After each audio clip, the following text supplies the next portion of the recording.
Donc, on est rendu à l'installation vraiment proprement parlée du produit. Dans le cas présent, on appelle ça le prélude. Donc, c'est un multiformat installé à sec, donc sans coulis. Pour l'intérieur, de toute façon, on les accote un sur l'autre, tout simplement.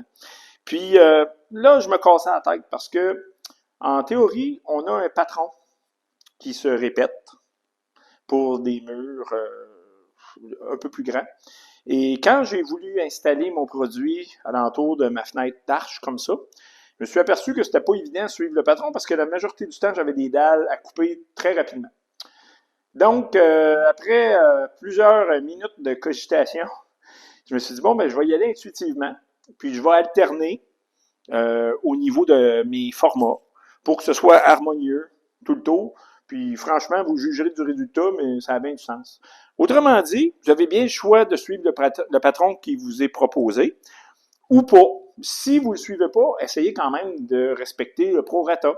Donc, à chaque fois que vous mettez une 5-5, ben, attendez-vous à mettre la même proportion des autres formats à côté, tout simplement.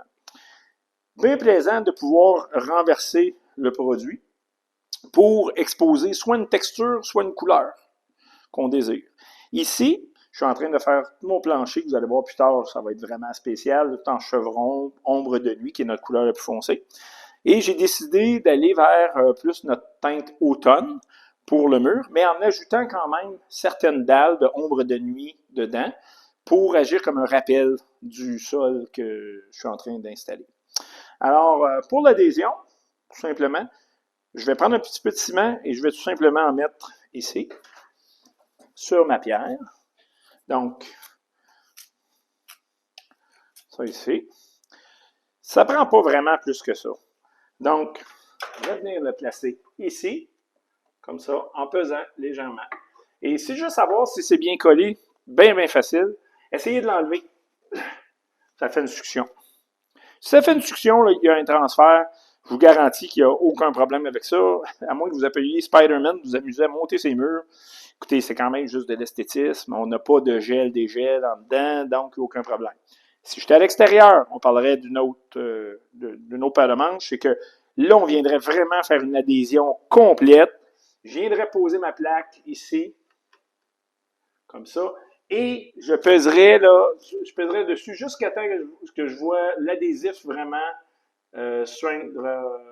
déborder là, légèrement au pourtour de ma dalle pour être certain que je suis complètement posé dans l'adhésif pour limiter que l'eau puisse rentrer, évidemment, sur le contour. Alors, je vais continuer avec ça. Donc, moi, ce que je fais, je vais faire ma rangée ici. Donc, le prochain, ouais, un 2 par 2,5, 2,5, ça pourrait être intéressant d'aller là. Alors, je vais remettre un petit peu de ciment ici.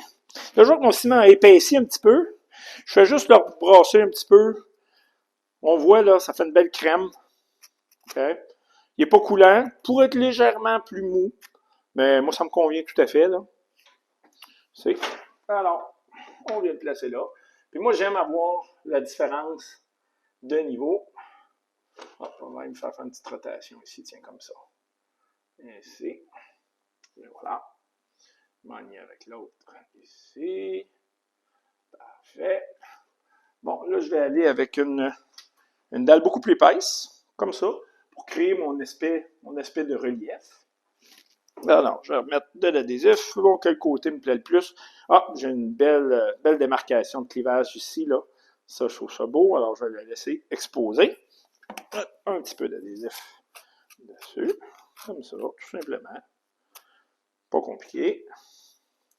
Et je m'en viens le coller ici. Comme ça. Et voilà, là, je suis bien égal en haut.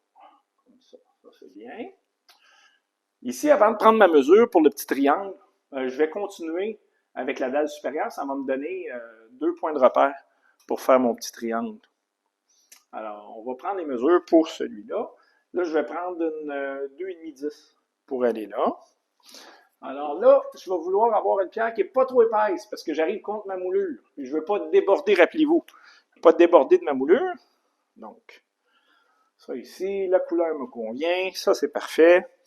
Alors, moi, ce que j'utilise dans ce cas-là, parce que j'ai une scie radiale, je me suis quand même gâté, Alors, je vais utiliser simplement un Sharpie.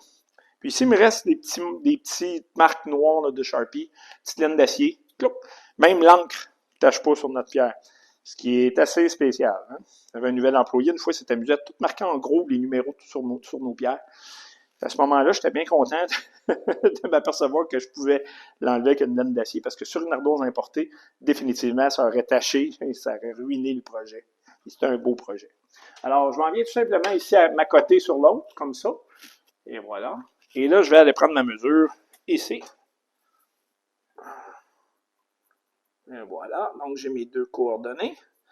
Mais je sais que j'ai déjà sur ma scie radiale une équerre de 45 degrés.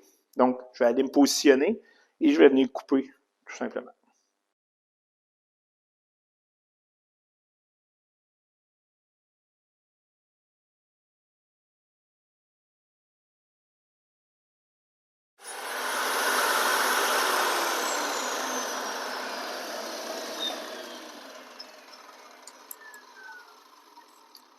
Alors, ça, c'est coupé. Ça va donc bien. C'est moins traite à couper qu'une porcelaine, par exemple. C'est une pierre qui est relativement molle, donc ça va super bien. Même s'il reste de l'eau dessus, là, aucun problème. C'est un produit à base d'eau qu'on utilise.